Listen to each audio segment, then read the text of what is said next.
friends, welcome back to our channel if you've seen our videos before, and if you're new, my name is Abby, and today I'm going to be doing a book tag with you.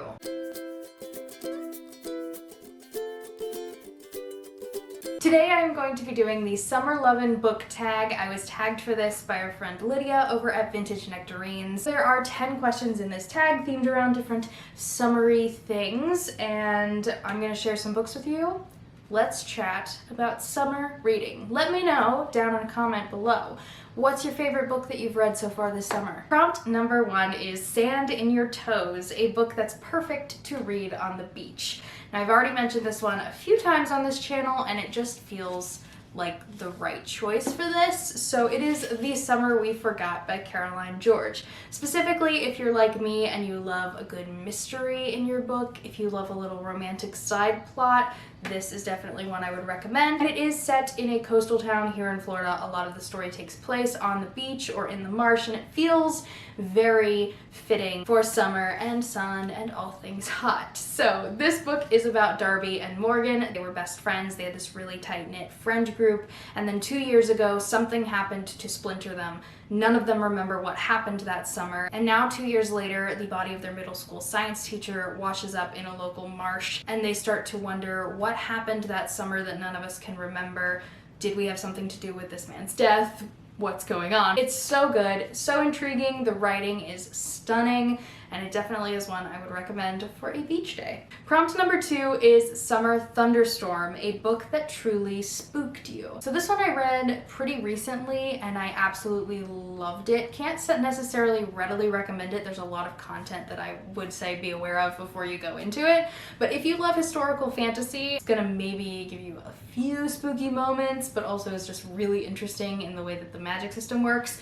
Ordinary Monsters by J.M. Miro is a historical fantasy. It's set in the 1880s, and it follows a wide cast of characters, but it mainly centers on 2 children named Charlie and Marlowe. They have extraordinary abilities. Charlie's body heals itself anytime that he is injured, and Marlowe can glow with a strange blue light. And the 2 of them are both tracked down and brought to the Cairndale Institute in Scotland, which seems to be a school for children like them who have interesting abilities. And they are brought there by a detective named Alice Quick who doesn't know what to believe. And it's just a really fascinating book. It's big, it's like 600 plus pages, and I was obsessed the entire time. I couldn't put it down. I just wanted to know more of what was going to happen, what was going on in this world with these people. It was a great time. I had a great time. But this book definitely had some spooky moments. There's situations with like undead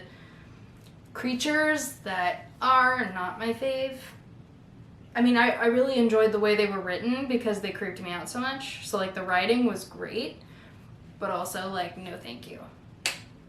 No thank you. Prompt number 3 is Heating Up, a book that was seriously steamy. Let's be clear here. I don't read steamy books. I don't read steamy romance. It's not my thing. If there's a, steamy scene in a book, I tend to be like, oh, and skip past it. I don't need to see it. But I did think of an alternative answer for a book that's steamy, because this book is set in a jungle and it's described as being very humid and steamy. So it's Heart of Zion by Melody Personette. This book just came out pretty recently. When I'm filming this, I got to read an early copy, and I really enjoyed it. This is a clean fantasy, enemies to lovers, romance, arranged marriage situation. The country is falling apart. The jungle is dying. People are sick. Our 2 main characters are Caden and Laurel. Caden is the king, and he is also sick. He has the same illness that's killing a bunch of his people. Laurel is the daughter of one of the insurgents who broke away from the crown years ago, and they think might have been the cause of this whole the country is falling apart situation. So Caden sent out a message saying will you give me your daughter in marriage, and maybe that will fix the whole problem. And Laurel's dad says, perfect, you can go in, marry the king, and then kill him, and then we have the kingdom back. Problem solved. Our story starts from there. It's a lot of fun. I had a great time reading this. If you like enemies to lovers or arranged marriage situations, I think you would definitely enjoy this one.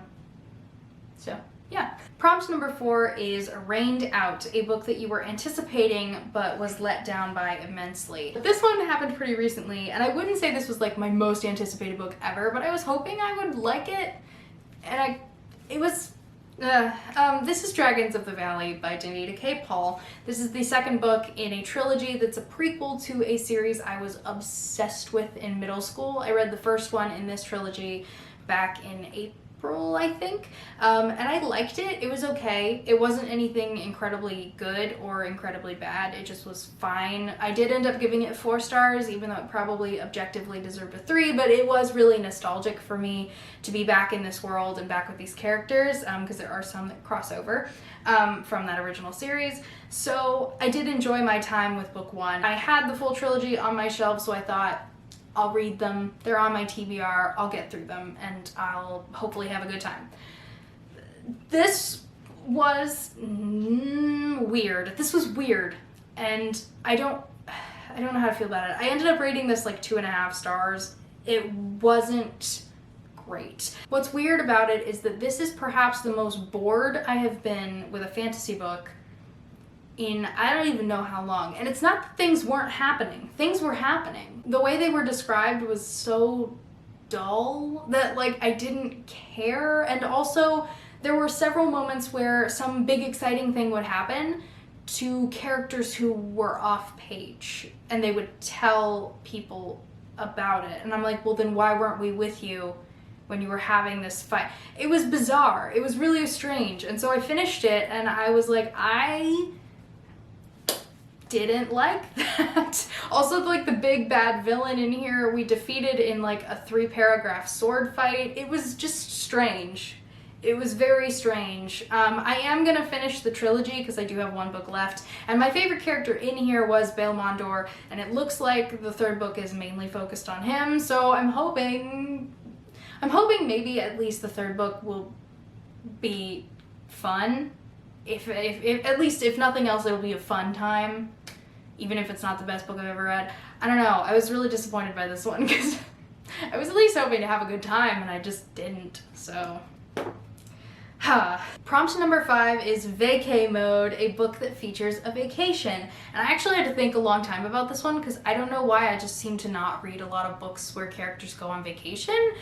This one I read in March, and I think it qualifies for this question. It's The Highland Fling Murders by Donald Bain and Jessica Fletcher. This is a murder she wrote book about Jessica Fletcher and her friends going to the UK. They start out in London when she's on a book tour, and then it becomes a vacation. So like, it counts for most of it. They're going to Scotland, they spend the time in a castle, there's a murder, they solve the case. It's fine. It wasn't anything remarkably great, but it was good and it was a cozy time, and I enjoyed it. Prompt number 6 is Road Trip, a book that's all about a road trip, and I went with this one. This is one of my favorites. I haven't read it in a few years, but I would love to read it again soon. The True Meaning of Smek Day by Adam Rex. This is the book that inspired the DreamWorks film Home. And it is so much fun. This is the story of Tip. She is 12, I believe, at the time where the story is taking place, and aliens are invading the Earth. These aliens are called the Boov. Tip's mother has disappeared in the invasion. She can't find her. She doesn't know where she ended up. But the Boov are moving all of the humans to different places, so Tip is assigned to go to Florida. She says, ha, no, and takes a family car and drives herself to find her mother. And she teams up with another Boov named J-Lo and her cat, Pig, and it is just a great time. It's so much fun. Definitely recommend this one. It is a good time. Prompt number 7 is Amusement Park, a book that felt like a roller coaster. And for this one, I'm going with another recent read of mine, Between Decisions by W.R. Gingell. This is book 8 in her City Between series. And if you remember, way back last year, I read the first book, Between Jobs, and I gave it 3.5 stars. I thought it was really weird, but like I had fun. And I have so many friends who are obsessed with the series that I really wanted to know why. I really wanted to know what they were so obsessed with, so I continued the series. I'm almost done now. When you're watching this, I'm currently reading the last book, and I'm already not ready for it to be over. My feelings on this series have gone like a full 180. It's so good. It's so weird. and it's so good. So this series follows a girl named Pet. She lives in Australia, and she's 17 when the story begins.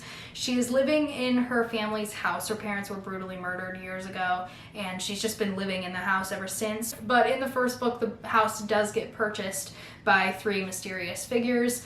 2 of them end up being fae, and 1 is a vampire, and it's bizarre, and it's so much fun.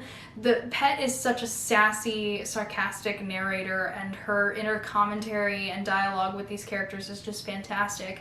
So over the course of the series, we've seen the situation change and her relationship with these 3 grow, and it becomes very much like a little found family. And then comes book 8, which turns everything on its head. It was the most roller coaster of any of the books so far, and they've all had some pretty great twists, but good grief, book 8 just left me with my mouth hanging open. I couldn't believe it. I can't believe it. First half is like one of the most fun and ridiculous books in the series. Like, there's a really fun take on sirens and the way that magic and technology work together in this world, and it's really interesting. And then the second half is like, boom, right in your emotions. And I wasn't ready.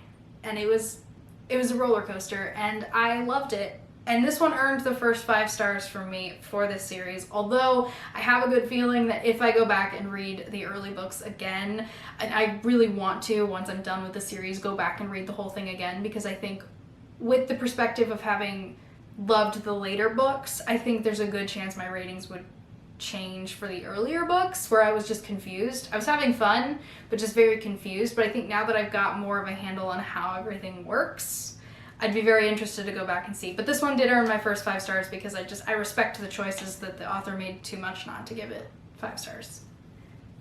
This one hurt though, wow. Prompt number 8 is Ice Cream, a book that was deliciously sweet. So do you guys ever have this situation where you read a book and the minute you're done with it, you're like, what was I doing? What was I doing waiting this long to read it? Why did I not read this a year ago? What's wrong with me? That was my situation with A Thieving Curse. This is A Thieving Curse by Selena R. Gonzalez, who's one of my favorite indie authors. I adore her. I've loved every book that I've read from her. The sequel to this is coming out very, very soon. If you are a fan of Disney's Beauty and the Beast, and I know a lot of you guys are also fans of it as I am, you need to read this book. If you are looking for a book that's going to give you the same feelings, the same warm fuzzies, the same lovely Beauty and the Beast story with a lot of the elements that you will know and love from the Disney movie, but with its own unique spin, read this. You won't regret it. This follows Princess Raylan. She is on her way to the neighboring kingdom. She's going to be marrying the crown prince and like furthering the treaty, bringing peace, whatever. But on the way, her party is attacked by a manticore. She is separated from the group and she is rescued by a dragon who turns out not to actually be a dragon. He's actually a person. He's a human. His name is Alexander, who was cursed to be like half dragon, and he can shift into dragon. He's got horns and a tail and all that stuff. He's very beast. Okay, very beast, but he's also very sassy, very sweet, and falls madly in love with Raylan like really fast, and I loved it. So she ends up being taken captive. At first she thinks it's a captivity. Later it's revealed that there may be more to the story than she knows, and it's great. I loved every second of this, and I'm obsessed with it. Prompt number 9 is Sunrises and Sunsets, a book that has a sunrise or sunset on the cover or similar colors. I was really struggling with this. I was looking at my shelves and I was like, I cannot find, I know what I'm picturing and I can't find it, until suddenly I looked up and I realized this exists on my shelves. This is The Horse and His Boy by C.S. Lewis. This is a Pixie Dust official dust jacket cover that I have. It's like exactly what I was looking for. It's a sunset colors. It's stunning. I'm obsessed with it. It's the tombs from like the middle of the story. So perfect. This is about Erebus and Shasta. Shasta is a runaway slave. Erebus is a runaway lord's daughter. 2 of them team up to get to Narnia, and it's a great time. This is maybe my 2nd or 3rd favorite book in the whole series. I love it so much. So yeah. All right, and the final prompt is Long Days, the longest book you've read this year. So technically, The longest book I've finished this year is Jonathan Strange and Mr. Norrell. This one clocks in at 846 pages. But I didn't read the whole of this year. I only read like the second half maybe this year. So if we're counting books that I've read completely this year, I think Ordinary Monsters is the longest. It's like 640 pages-ish. So it's one of these giant historical fantasy novels that I was obsessed with. So like, which one? I don't know, but I loved them both, So that is it for this Summer Lovin' book tag. I hope you enjoyed it. Let me know in a comment down below, have you read any of the books that I mentioned? Do you want to? Do any of them sound interesting? And again, what's your favorite book you've read so far this summer? I would love to know. I don't think I'm gonna tag anyone for this just because summer is like almost over at this point. Thank goodness. I'm so ready for fall. You would not believe. I'm so ready for fall. But thank you again to Lydia for tagging me to do this. I'll go ahead and link her version of this tag down in the description as well, so you should go and check it out and give her some love because she's awesome. If you liked this video, go ahead and give it a thumbs up. Subscribe down below for more Disney and bookish magic, and I will see you guys next time. Bye!